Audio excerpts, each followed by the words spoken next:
जब middle class family में scooter का होना बहुत ही प्राउड फील कराता था। लेकिन 90s का दौर आते आते बाइक्स ने स्कूटर्स की जगह लेना शुरू कर दिया। भारत में सबसे पहले जिस मोटरसाइकिल का क्रेज सबके सर पर सवार था वो थी हीरो होंडा। अगर आप भी 90s बॉर्न हैं तो आपने भी इन बाइक्स का क्रेज जरूर देखा होगा। हीरो होंडा दो अलग अलग कंपनीज हीरो और होंडा के मिलने से बनी थी, जिसे इतनी पॉपुलैरिटी मिली कि 2001 में ये वर्ल्ड की लार्जेस्ट टू व्हीलर कंपनी बन गई। उस वक्त की बात करें जब हीरो और होंडा दोनों मिलकर काम कर रहे थे, तब इन्होंने इंडियन टू व्हीलर मार्केट का 50% से भी ज्यादा मार्केट शेयर कैप्चर कर रखा था। लेकिन धीरे धीरे इस ज्वाइंट वेंचर में दरारें पड़ने लगी और आखिरकार 2010 में हीरो ग्रुप और होंडा मोटर्स अलग हो गए। क्या आपने कभी सोचा है कि एक साइकिल बनाने वाली कंपनी हीरो ग्रुप के पास इतनी हिम्मत कहां से आई कि उसने दुनिया के सबसे फेमस बाइक मैन्युफैक्चरर से अपने नाते तोड़ लिए? कुछ लोगों का मानना है कि इस अलगाव की असली वजह होंडा की तरफ से मिलने वाला धोखा था, लेकिन असल कहानी कुछ और ही है। हीरो ग्रुप और होंडा मोटर्स एक दूसरे से अलग क्यों हुए और आज ये दोनों कंपनीज किस पोजीशन पर हैं,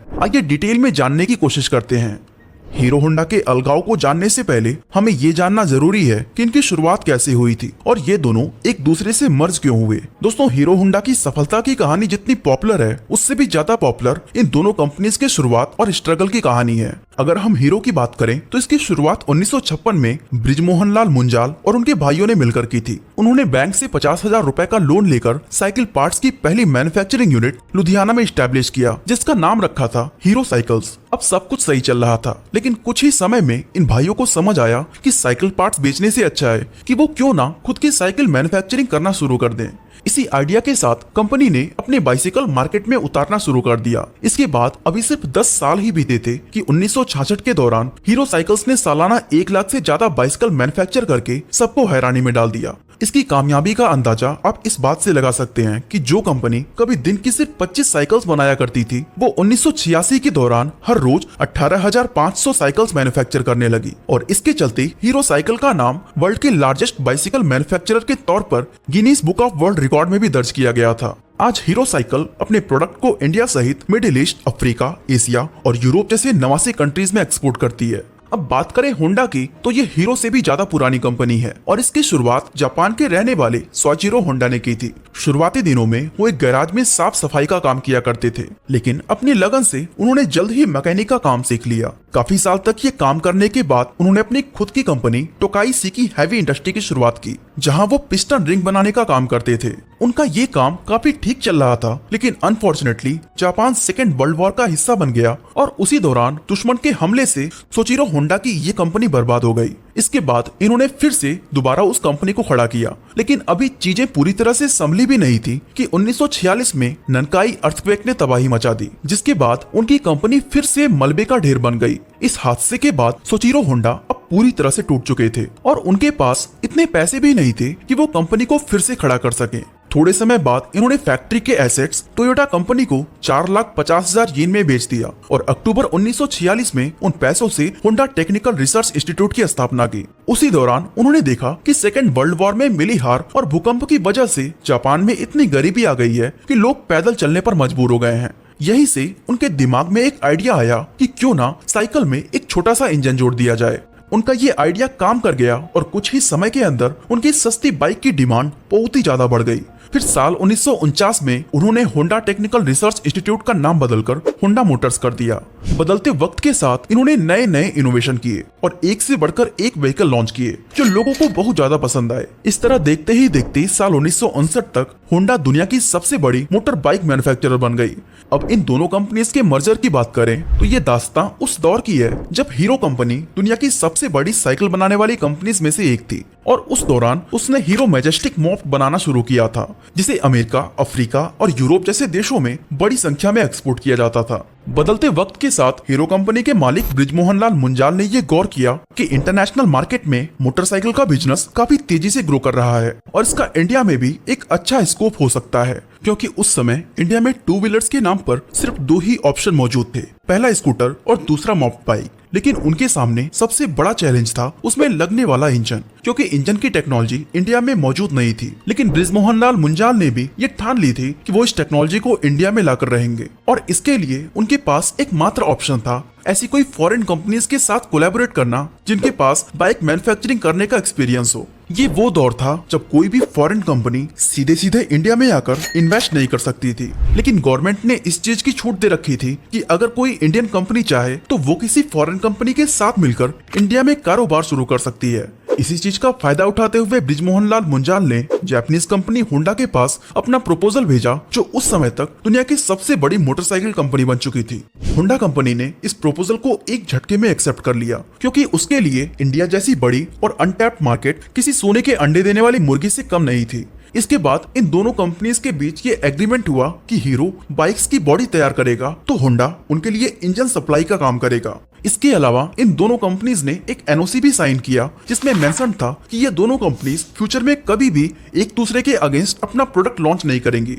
इस डील से दोनों ही कंपनीज खुश थी, क्योंकि हीरो को इंजन मिल रहा था तो होंडा को इंडियन मार्केट। बस फिर क्या था, बिना किसी देरी के हीरो होंडा का पहला प्लांट हरियाणा में लगा दिया गया और कंपनी ने साल 1985 में अपनी पहली बाइक CD100 को मार्केट में लॉन्च कर दिया। इसके लॉन्च होते ही ये बहुत ही ज्यादा पॉपुलर हो गई और इसके पॉपुलरिटी के पीछे 3 मेजर रीजंस थे, जिसमें पहला ये था कि 2 व्हीलर के तौर पर मोटरसाइकिल का ये कॉन्सेप्ट लोगों को खूब पसंद आ रहा था। दूसरा रीजन था बाइक का माइलेज, क्योंकि उस समय स्कूटर्स के मुकाबले हीरो होंडा की बाइक्स काफी ज्यादा माइलेज देती थी, जिससे लोगों का फ्यूल कॉस्ट कम हो गया। इवन कंपनी ने इस बाइक को एक टैगलाइन भी दी थी, फिल इट, सट इट एंड फॉरगेट इट, यानी कि पेट्रोल भरिए, टंकी को बंद करिए और भूल जाइए। ये टैगलाइन उस दौर में खूब ज्यादा पॉपुलर हुई थी। थर्ड रीजन की बात करें तो वो था बाइक का प्राइस। इस मोटरसाइकिल को बहुत ही अफोर्डेबल प्राइस पर लॉन्च किया गया था, क्योंकि ये कंपनी मिडिल क्लास फैमिलीज या यूं कहें वर्किंग क्लास को टारगेट करना चाहती थी, और इस स्ट्रैटेजी की वजह से बीतते वक्त के साथ इनके सेल्स में कई गुना ज्यादा उछाल आता गया।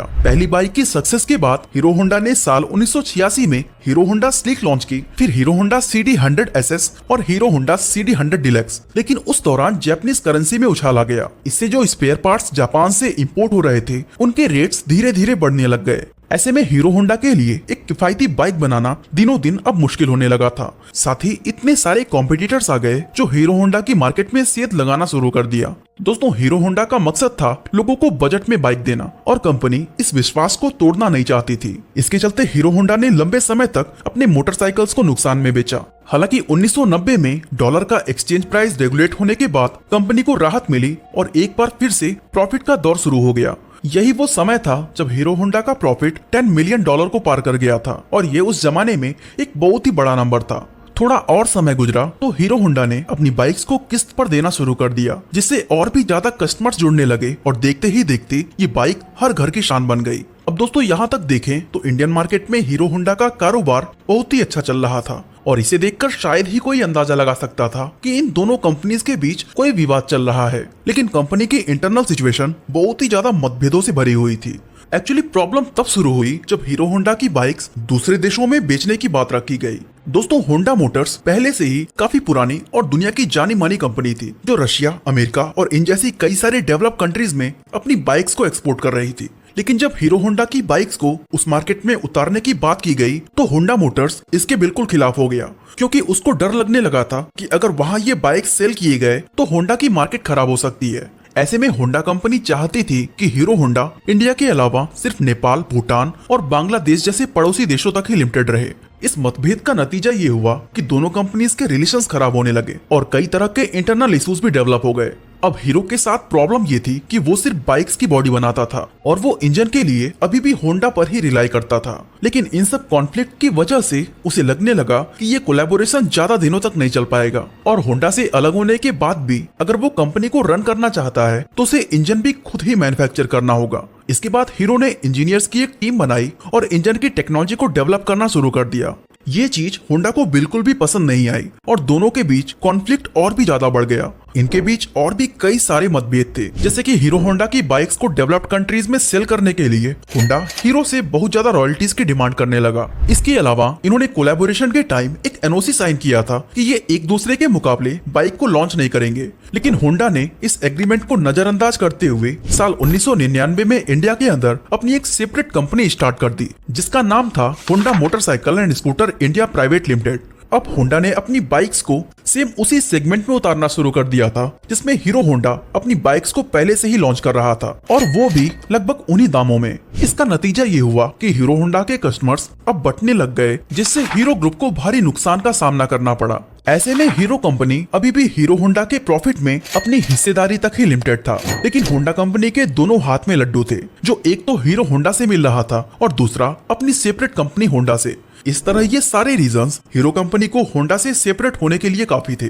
नतीजन साल 2010 आते आते दोनों कंपनीज एक दूसरे से अलग हो गईं। हीरो होंडा में दोनों कंपनीज के 26% के शेयर थे, जिसके बाद होंडा ने अपने हिस्से के सारे शेयर्स हीरो कंपनी को 1.2 अरब डॉलर में बेच दिए। इसके बाद हीरो ने अपनी कंपनी का नाम बदलकर हीरो मोटोकॉर्प कर दिया और अपने सारे ऑपरेशंस खुद ही हैंडल करने लगा। लेकिन इस सेपरेशन का दोनों कंपनीज पर कितना बड़ा इम्पैक्ट पड़ा, उन्हें कौन कौन से चैलेंजेस का सामना करना पड़ा और आज ये दोनों कंपनीज किस पोजीशन पर हैं, आइए जानने की कोशिश करते हैं।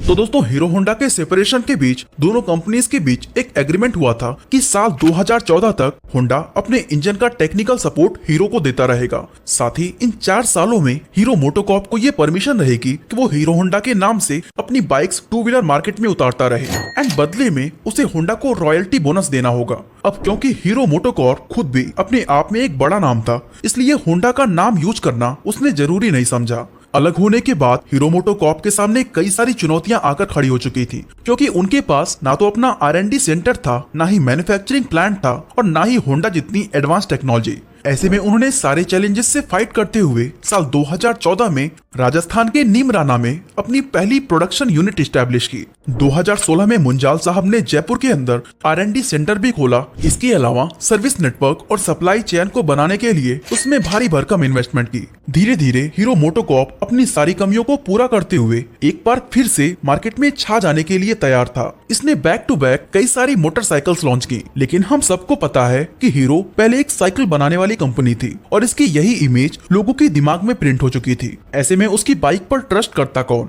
ये भी कंपनी के सामने एक बहुत बड़ी चुनौती बनी हुई थी। इससे निपटने के लिए हीरो मोटोकॉर्प ने कई सारे एड कैंपेन चलाए, यूथ को टारगेट किया और बड़े बड़े सेलिब्रिटीज को ब्रांड एम्बेसडर बनाया। वहीं अगर होंडा की बात करें तो वो उस समय तक एक बहुत ही सक्सेसफुल कंपनी थी और फाइनेंशियली स्ट्रांग होने की वजह से उसे बहुत ज्यादा चुनौतियों का सामना नहीं करना पड़ा। इसका एक रीजन ये भी था कि सेपरेशन से पहले ही होंडा ने अपनी कंपनी इंडिया में स्टैब्लिश कर ली थी, और जब ये दोनों कंपनीज अलग हुए तो उस समय तक होंडा इस मार्केट में अच्छी खासी पकड़ बना चुकी थी। अब अगर हम इसकी फाइनेंशियल कंडीशन को देखें तो बहुत ही हैरान करने वाला डेटा सामने आता है, क्योंकि 2011 में जहां होंडा की नेट वर्थ 55 बिलियन डॉलर थी, वो 2023 में घटकर 45 बिलियन डॉलर पर आ गई है। लेकिन हीरो मोटोकॉर्प की बात करें तो 2011 में इसकी नेट वर्थ 7 बिलियन डॉलर थी, जो अब 2023 में बढ़कर 7.5 बिलियन डॉलर हो गई है। अगर हम उस वक्त की बात करें जब हीरो और होंडा दोनों मिलकर काम कर रहे थे, तब इन्होंने इंडियन 2 व्हीलर मार्केट का 50% से भी ज्यादा शेयर कैप्चर कर रखा था। लेकिन आज होंडा के पास केवल 25% मार्केट शेयर है, तो वहीं हीरो ने 35% ऑफ 2 व्हीलर मार्केट अपने नाम कर रखा है।